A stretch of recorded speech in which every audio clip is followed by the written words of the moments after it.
अस्सलाम वालेकुम। माशाल्लाह खूबसूरत गुलाबी बछड़े के साथ जी गाय फॉर सेल है। नंबर स्क्रीन पे मौजूद है, लेने वाले हजरात रब्ता कर सकते हैं। शुक्रिया।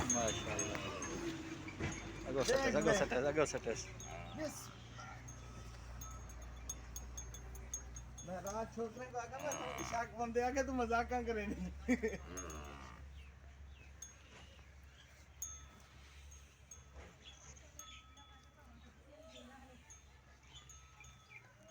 नुकरा ही सही मैं अभी गुलाबी माशाल्लाह।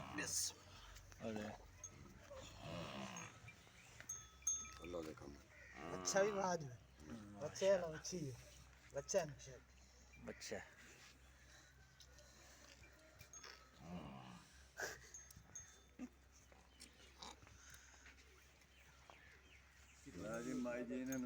ਇੱਥੇ ਬੈਠੇ ਸੀ ਅਸੀਂ ਕਿੱਥੇ ਰੁਕਣਾ ਸੀ ਮੈਨੂੰ ਸ਼ੱਕ ਮੰਗਦੇ ਤਾਂ ਸੀਗੇ ਪਿਛਲੇ ਹਾਂ ਦੇਖੋ ਰਾਤ ਦਾ ਫੋਨ ਤੇ ਫੋਨ ਹੈ ਕਿਆ ਕੋਨਾ ਦੇ ਸਾਈਨ ਉਹ ਬੋਰੀ ਜੀ ਚੁੱਕ ਕੇ ਲਿਆ ਬੋਰੀ ਥੱਲੇ ਰੱਖ ਥੋੜਾ ਲਿਆਣ ਕੇ ਫੋਸ ਖਿੱਚ ਜੇ ਜਮੀਲ ਉਹ ਬੋਰੀ ਲਿਆ ਕੇ ਥੱਲੇ ਵਿਛਾ ਦੇ ਓਏ ਉਹ